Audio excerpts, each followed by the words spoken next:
23º dia. Os momentos de dificuldade são momentos para a confiança em Deus. Creia, Ele está nos bastidores, Ele está contigo. Êxodo 7. O Eterno disse a Moisés: preste atenção, você vai parecer um Deus para o faraó, e Arão será seu profeta. Você vai falar tudo o que eu ordenar, e seu irmão o transmitirá ao faraó. Então ele libertará os israelitas da sua terra. Ao mesmo tempo, farei o faraó resistir, e em seguida vou encher o Egito de sinais e maravilhas. O faraó não vai dar atenção a vocês, mas darei um jeito no Egito e tirarei meus soldados de lá, isto é, meu povo, formado por israelitas, com meus atos poderosos de julgamento. Os egípcios vão perceber que sou eu o Eterno, quando eu interferir e tirar os israelitas daquela terra. Moisés e Arão fizeram exatamente o que o Eterno havia ordenado. Por ocasião dessa audiência com o faraó, Moisés tinha 80 anos de idade e Arão 83 anos. O Eterno instruiu Moisés e Arão: quando o faraó disser, deem prova de quem vocês são e realizem algum milagre, diga a Arão, pegue sua vara e jogue-a diante do faraó, e ela se transformará numa serpente. Moisés e Arão foram à presença do faraó e fizeram o que o Eterno havia ordenado. Arão jogou sua vara diante do faraó e de seus servos, e ela se transformou em uma serpente. O faraó mandou chamar seus sábios e feiticeiros. Os magos do Egito fizeram a mesma coisa por meio de seus encantamentos. Cada um deles jogou sua vara no chão e elas se transformaram em serpentes. Mas a vara de Arão engoliu as outras. Mesmo assim, o faraó mostrou-se obstinado como nunca e não deu atenção a eles, como o Eterno havia dito. O Eterno disse a Moisés: o faraó é um homem obstinado. Ele se recusa a libertar o povo. Amanhã bem cedo vai encontrar-se com o faraó, na hora de seu passeio pelo rio. Na margem do Nilo, pegue a vara que se transformou em serpente e diga ao faraó: o Eterno, o Deus dos Hebreus, enviou-me a você com a seguinte mensagem: liberte meu povo, para que prestem culto a mim no deserto. Até agora você não me deu atenção, mas você vai reconhecer que sou o Eterno. Com esta vara que estou segurando, vou tocar as águas do rio Nilo. Elas se transformarão em sangue. Os peixes do Nilo vão morrer e o rio vai cheirar mal. Por causa disso, os egípcios não poderão beber das águas do Nilo.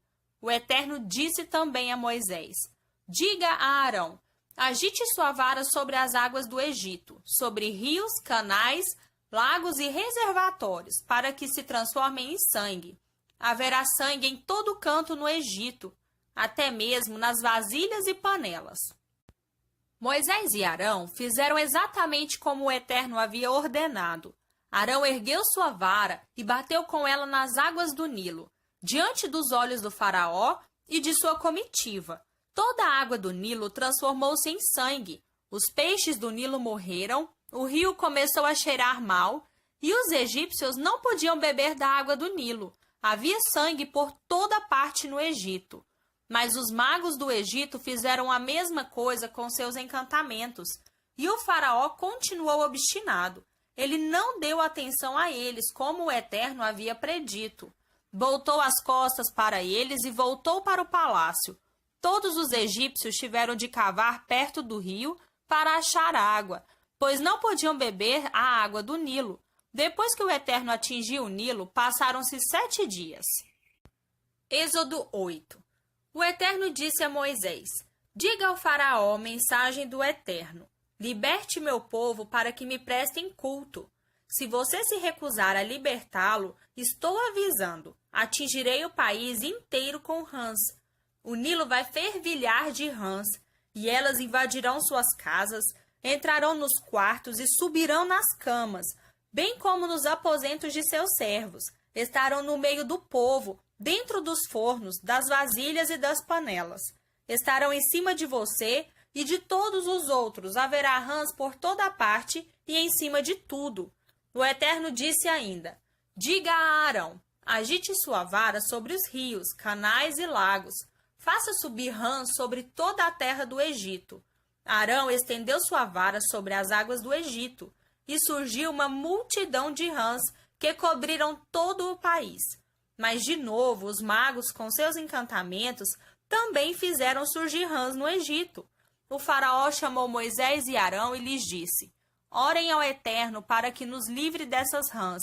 Eu vou liberar o povo para que façam seus sacrifícios e prestem culto ao Eterno. Moisés disse ao faraó: Está bem, é só marcar a hora. Quando você vai querer que as rãs saiam daqui e deixe seus servos, seu povo e suas casas, você ficará livre das rãs, com exceção das que estão no Nilo. Faça isso amanhã, pediu o faraó. Moisés concordou, pois será amanhã para que você saiba que não há nenhum Deus como o Eterno. As rãs serão removidas. Você, suas casas, seus servos e seu povo ficarão livres delas. Só restarão as que já estão no Nilo. Moisés e Arão saíram da presença do faraó e Moisés orou ao Eterno por causa das rãs que ele havia enviado sobre o faraó. O Eterno respondeu à oração de Moisés e todas as rãs morreram. Casas, pátios e campos ficaram livres delas. Por todo canto havia rãs mortas, amontoadas em pilhas enormes, e o país inteiro cheirava mal por causa delas. Mas quando o faraó viu que a situação estava resolvida, permaneceu obstinado e não cumpriu com sua palavra, como o Eterno havia predito. O Eterno disse a Moisés: Diga a Arão, golpeie o pó da terra com sua vara. O pó vai se transformar em piolhos por todo o Egito. E foi o que ele fez. Arão golpeou o pó da terra com sua vara e a areia se transformou em piolhos, que atacaram as pessoas e os animais. Todo o pó da terra foi transformado em piolhos e eles infestaram o Egito. Os magos tentaram fazer surgir piolhos por meio de encantamentos, mas desta vez não conseguiram. Os piolhos estavam por toda a parte, sobre pessoas e animais.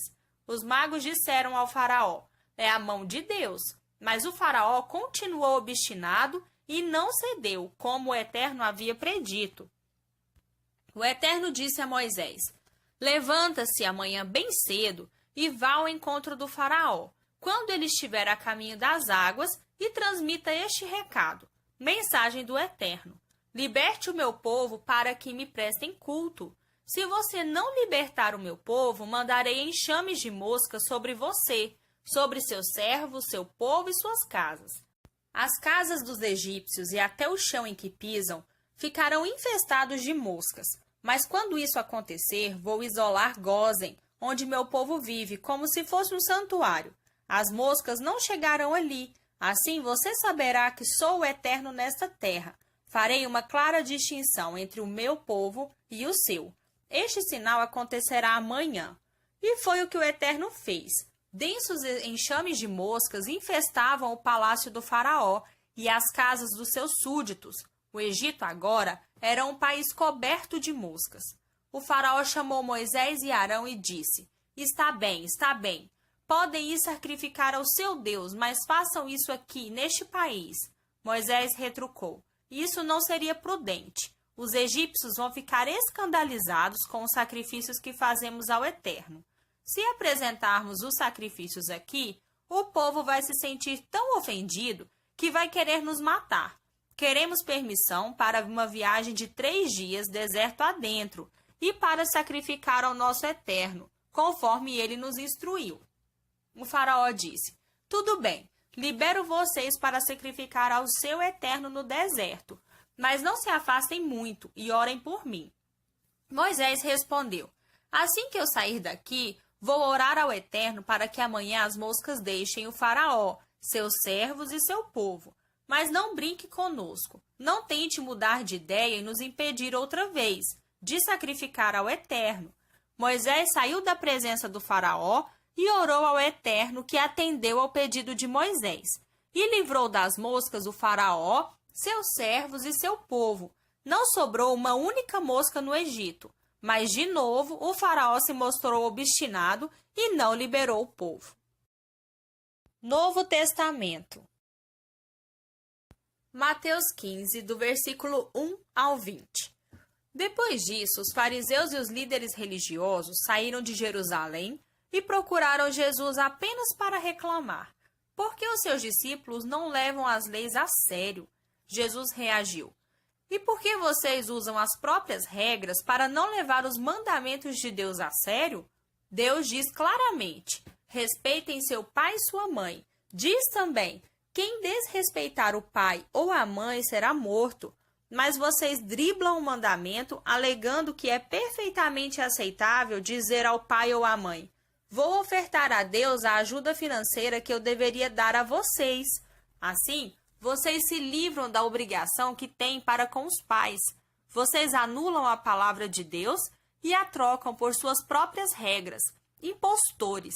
A profecia de Isaías a respeito de vocês acertou em cheio. Esse povo faz um grande show, dizendo as coisas certas, mas o coração deles não está nem aí para o que dizem. Fazem de conta que me adoram, mas é toda encenação. Eles me usam apenas como desculpa para ensinar o que se adapta ao seu gosto. Dirigindo-se à multidão, ele acrescentou: ouçam agora e prestem bastante atenção. Não é o que vocês comem que contamina a vida, mas o que sai de vocês. Mais tarde, os discípulos lhe disseram: os fariseus ficaram bastante irritados com as tuas declarações. Jesus deu de ombros: toda árvore que não tenha sido plantada por meu Pai no céu será cortada pela raiz. Esqueçam-se deles. São cegos guiando outros cegos. Quando um cego guia outro cego, ambos caem no buraco.